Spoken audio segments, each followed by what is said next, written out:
Alangkah baiknya jino tak dengar sabah halwa gelinyung dari adur ke danyo melagu sabah. Ka juga melagu Nah, ka melagu. Assalamualaikum warahmatullahi wabarakatuh. Berhubung long guyu melagu nyo lagu sabah lagu si judah. Ka dari. Awan tekatan dengan orang pemilu macam dum tak perte asai kana letan perte semikin rombe maju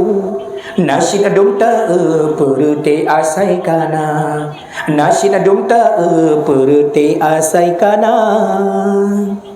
macam tu kan nambah perti 20 ke 20 bah perti na dua perti kaya perti kasihan caleg yang kaya hati cukup gembira bendera baliho raya panjang bajalan raya mesusun dengan bendera kiri dengan kanan tak banja-banja gesab dan baje habis pengdum juta yang penting gembira belanja hati senang sebab napa cok pulang awak tegop nyan menang cok teman tengok ni lo ni juk peng juk cok ju tengok hebile bu cok ke hebile betul bet rimang ju baju ju kaya yang kesin caleg yang gasin mekuin hana majo si on Bali ho nyan pi payah menghutang ho pulang reklama bak TV ngan radio cinhana tom deh tak ba oleh koran karena hana peng bak gedu oleh tah di tengkulin to kata oleh momang betan pi menan gopnya han geden talo da obe plo sampo ge sablon kartu nama hai obe plo sampo ge sablon kartu nama awate pemilu kan menang yang telu oleh pemilu dum tau caleg pungo tanah belang habis rumah payah pegala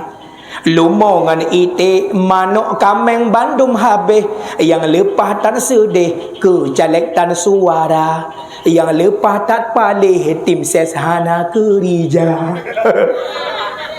tim ses lepas ro tapi suara batin ses 15 ro kai plung lain ya ke ni apa tu dia mau ngyo menyo Aceh Bandung Mia Aceh pulang ke kamu jalan bukan Bandung yang jeje nerap pagi-pagi mu anak-anak muda ayah hana jelame wadah mukawin berjenerak apa-apa ke jelame ajamun yang pulang rote pemilu pemilu rote yang kabeh pengebang tan long kab tapak lapangan yang ro kena pengu ke rolong-long cik yang dia mendom orang minggunya tak jauh lapangan poli lapangan basket lapangan belang pada macam hari segatu buat acara apa acara kampanye Nabi bungkuh apa bu bungkuh na jamun urinang hami darah kamu yang sampai hana go la ko kam pepe rumah gadah rumah ge serta sampai tu pak gogol kita yang hop rumah ge pandai depak gogolnya dia pak kampanye dia mulai cak uro nang kampanye sampai tepuk terbaik le hutan mai ramai tak le nanti ke mama di Bandung man Allah gak kai ya dodek kai elok Assalamualaikum warahmatullahi wabarakatuh. Alhamdulillah jumpa kembali dengan kami ini. Pada kesempatan hari ini kita sudah berjumpa dengan partai PKBT. Ini PKBT, Partai Kelab Abu Tamah. Yang dikala partai raya approve ni ke. Segala murungnya betul untuk pidato giat pegah tahunan ro ke pat dengan ro ke dampu piti